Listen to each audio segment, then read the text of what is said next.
हरे कृष्ण। समस्त भक्तबिन्दमा हार्दिक स्वागत र न्यानो अभिवादन। आदरणीय भक्तबिन्द, हामी श्रीमद् भगवत गीताको अध्ययन गरिरहेका छौँ र श्रीमद् भगवत गीतामा हामी दोस्रो अध्यायमा छौँ र बडा सुन्दर चर्चा छ। आज हामी 17औं अध्यायको अध्ययन गरिरहेका छौँ। सरी, दोस्रो अध्यायको 17औं श्लोकको चर्चा गरिरहेका छौँ। आज यो श्लोकको भाव रहेको छ कि आत्मा यति सानो भए पनि अविनाशी कसरी? श्लोकले भनिरहेको छ, अविनाशी तु तद्विधि येन सर्वमिदं ततं विनाशम् अव्ययास्य न कश्चित् तुमर्हति। अविनाशी तु तद्विधि येन सर्वमिदं ततं विनाशं व्ययस्य यास्य न कश्चित् कर्तुमर्हति। अनुवाद तथा तात्पर्य श्री भक्ति वेदांत स्वामी श्री प्रभुपाद की जय। जो सम्पूर्ण शरीरमा व्याप्त छ त्यसैलाई तिमीले अविनाशी सम्झनु पर्दछ। त्यो अव्यय आत्मालाई कसैले पनि नष्ट गर्न सक्दैन। बडा सुन्दर। यो अनुवादबाट हामीले र श्रील प्रभुपादले लेख्नुहुने अनुवादबाट र हामीले बुझ्न सक्ने मूल कुरा के छ भने यो आत्मा सम्पूर्ण शरीरमा व्याप्त रहन्छ। आत्मा कहिले पनि नाश हुँदैन। यो दुईटा कुरा यहाँबाट सरल तरिकाले हामीले बुझ्न सक्छौँ। के भनिरहेको छ? जो सम्पूर्ण शरीरमा व्याप्त छ त्यसलाई तिमी अविनाशी सम्झिनु पर्दछ। किनभने यो शरीर परिवर्तन भए पनि आत्माको परिवर्तन हुँदैन र यो शरीरमा चेतनाको रूपमा व्याप्त रहन्छ र अबै आत्मालाई कसैले पनि नष्ट गर्न सक्दैन, कसैले पनि यसलाई मार्न सक्दैन। तात्पर्यमा श्री प्रभुपादले 4वटा अनुच्छेद लेख्नुहुन्छ र 4वटा अनुच्छेदमा बडा सुन्दरसँग 4वटा महत्त्वपूर्ण कुरा भन्नुहुन्छ। पहिलो अनुच्छेदमा श्री प्रभुपादले भन्नुहुन्छ आत्माको स्वभाव र आकारको बारेमा प्रमाणिक सहित वर्णन गरिएको छ। दोस्रो अनुच्छेदमा 5 प्रकारको वायुको मूल उद्देश्यको चर्चा।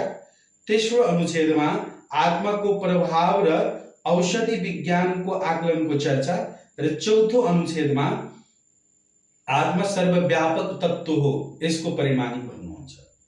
पहिलो अनुच्छेद पढ्ने प्रयास गर्छौं र त्यसलाई अलिकति चर्चा गरौँ। पहिलो अनुच्छेदको उद्देश्य रहेको छ आत्माको स्वभाव र आकारको बारेमा वर्णन तथा प्रमाण।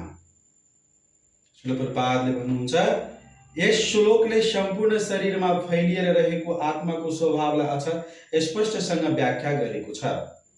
सम्पूर्ण शरीरमा फैलिएर रहेको तत्त्व चैतन्य हो भन्ने सबैलाई थाहा छ। शरीरको कुनै अङ्गमा वा सम्पूर्ण शरीरमा हुने सुख र दुःखको अनुभूति सबैलाई हुन्छ। चेतनाको यो फैलावट मानिसको आफ्नै शरीरमा मात्र सीमित हुन्छ। एउटा शरीरको कष्ट र आनन्द अर्को शरीरलाई थाहा हुँदैन। अतः प्रत्येक शरीरमा आत्माको एकवटा प्रतिरूप छ र आत्माको उपस्थितिको लक्षण व्यष्टि चेतना हो। यो आत्माको परिणाम वा आकार एउटा रौँको टुप्पोको 10,000 भागको 1 भाग जति भन्ने उल्लेख पाइन्छ। श्वेताश्वतर उपनिषद 5.9 मा यस कुराको पुष्टि गर्दै भनिएको छ, बालग्र शतभाग्यस्य शतधा कल्पितस्य च भागो जीवः स विज्ञेयः सचान्यते कल्पते। अर्थात एउटा रौँको टुप्पोलाई 100 भागमा बाँडेर फेरि प्रत्येक भागलाई 100 खण्डमा टुक्र्याउँदा जत्रो भाग बाँकी रहन्छ आत्माको आकार त्यत्रै छ।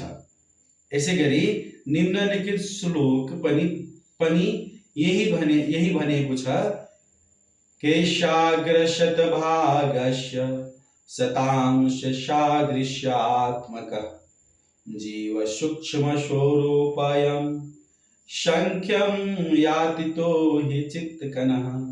अर्थात आत्मा रूपी परमाणु का अन्ततः अनन्त कणहरू, आत्मा रूपी परमाणुहरूका अनन्त कणहरू छन् जसको आकार रौँको टुप्पोको 10,000 भागको 1 भाग जत्रो छ। यहाँनिर श्रील प्रभुपादले बडा सुन्दरसँग हामीलाई बताउनु भएको छ कि आत्मा कसरी, हामीलाई कस्तो, आत्माको आकार कस्तो हो र कसरी काम गर्दछ। यसलाई अलिकति पनि फेरि श्री प्रभुपादले विस्तार गर्नुभएको छ। अलिकति पढौँ फेरि यसमै पहिलो अनुच्छेदमै।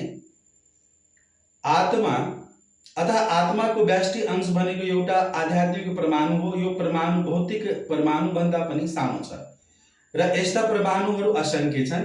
यो यति नै सानो आत्मा रूपी झिल्को नै भौतिक शरीरको मूल आधार हो। कुनै सक्रिय औषधिको प्रभाव सम्पूर्ण शरीरमा फैलिए जस्तै यस किसिमको आध्यात्मिक परमाणु वा आत्मा रूपी कणको प्रभाव पनि सारा शरीरमा फैलिन्छ। आत्मा कणको यो विद्युत प्रभाव चेतना रूपमा सारा शरीरभरि अनुभव गर्न सकिन्छ। यही नै आत्माको अस्तित्वको प्रमाण हो। यो भौतिक शरीर चेतना शून्य भएका अवस्थामा मुर्दा हुन्छ भन्ने कुरा सामान्यतया मानिसले पनि जान्दछन्। यो चेतनालाई कुनै पनि भौतिक उपायले शरीरमा फेरि फर्काएर ल्याउन सकिँदैन। अतः यो चेतना तत्त्व कुनै भौतिक पदार्थको संयोगबाट होइन, आत्मा भएका कारणले उपस्थित भएको अथवा रहेको हो। मुण्डक उपनिषद 3:1-9 मा यो आणविक आत्माको अझ विवेचना गरिएको छ। ध्यान दिनुहोस्। एकोश अनुरात्मा चेतसा वेदितवयो यस्मिन् प्राणः पञ्चधा संविवेशः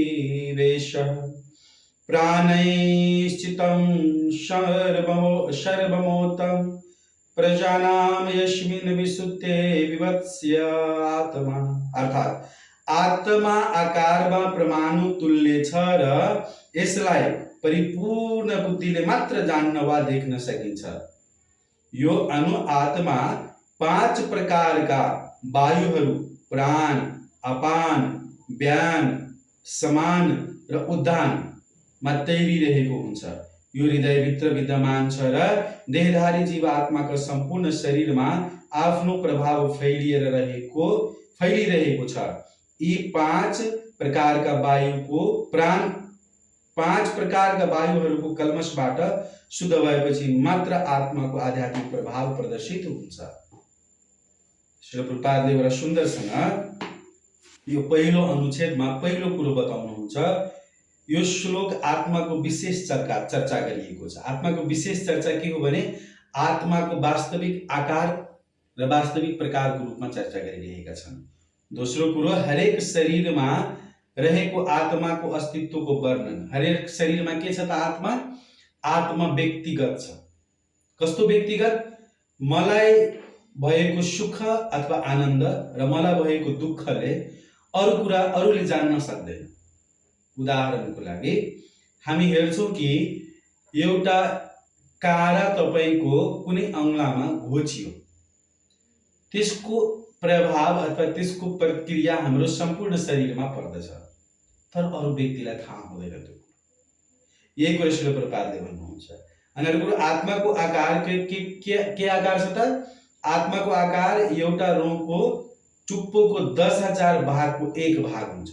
कसरी? यसलाई लट्टेर होइन, यसलाई काटेर छिद्रा पारेर हामी 10,000 टुक्रा बराबर गरौँ, त्यत्रो चिनको एउटा सानो आगोको चिस्का जस्तो अथवा आगोको झिल्का जस्तो एउटा आत्माको के छ त्यसको साइज अथवा यसको नाम।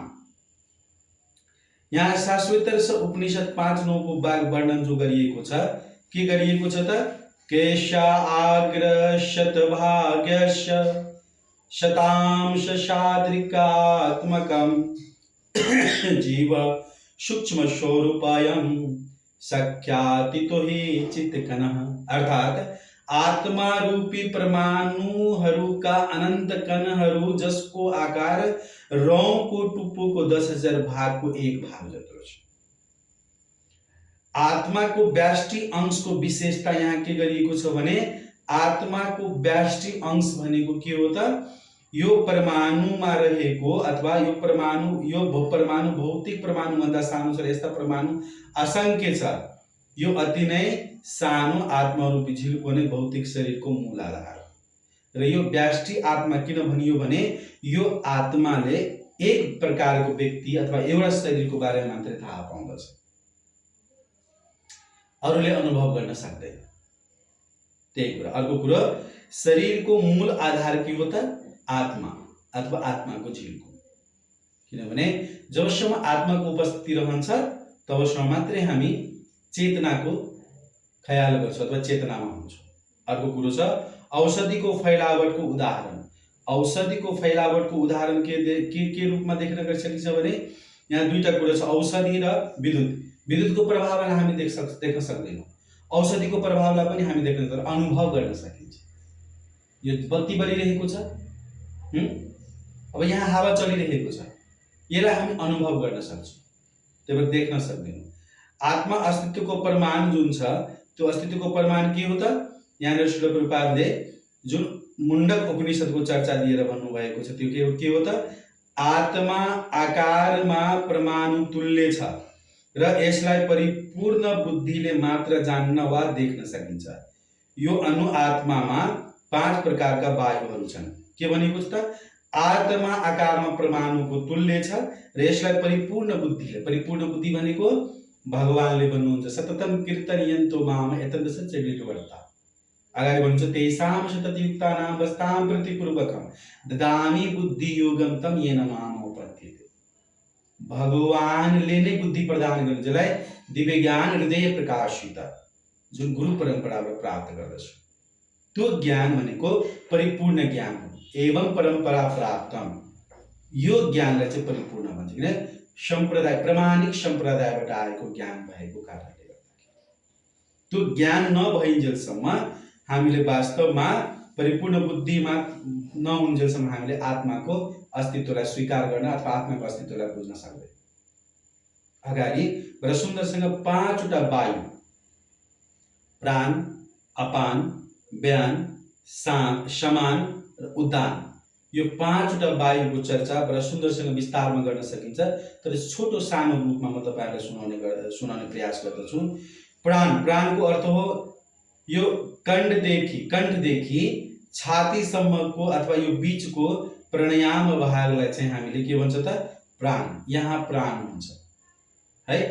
त्यसपछि अपान, नाभिदेखि मूलद्वारसम्म बाहिर निस्किने क्रिया मूल आधार चक्र वा चक्रको कार्यमा मूलको स्थिति।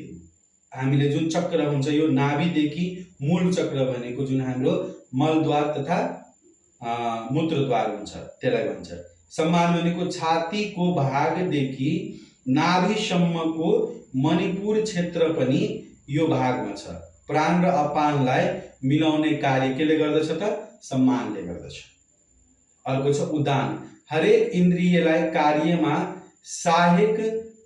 सहायक गर्नका लागि गर्दनको मध्य भागमा रहन्छ। उदान प्राणको अभ्यासले 8 सिद्धि प्राप्त गर्न सकिन्छ। यो उदान एउटा प्रक्रिया हो र यसलाई प्राप्त गर्नका यसलाई हामी राम्रोसँग अभ्यास गर्यौं भने अष्ट सिद्धिको प्रमाणित हुन्छ। व्यान, यो व्यान हरेक प्राणलाई ऊर्जा दिन्छ, हरेक प्राणलाई ऊर्जा दिन्छ र हरेक शीर्षकमा प्राण लगाइन्छ र यो योगको क्षेत्रमा महत्त्वपूर्ण बुझिन्छ। यो हरेक शीर्षक जुन प्राण, अपान प्राण, सम्मान प्राण, उदान प्राण, व्यान प्राण भनेको विशेष गरी जीवन र यो जीवन चलाउनका लागि 5 प्रकारका वायुहरूको आवश्यकता पर्दछ। आदरणीय भगिनी, दोस्रो अनुच्छेदमा यही 5 प्रकारका वायुको मूल उद्देश्यको चर्चा गरिएको छ। के भनिएको छ? विभिन्न किसिमका आसनहरूद्वारा पवित्र आत्मालाई घेरेर बसेको 5 प्रकारका वायुमाथि नियन्त्रण गर्ने विधि नियमहरू हठ योगले सिकाउँदछ। यो योग कुनै भौतिक फाइदाका लागि नभएर भौतिक वातावरणका बन्धनबाट सूक्ष्म आत्मालाई मुक्त पार्नका लागि हो।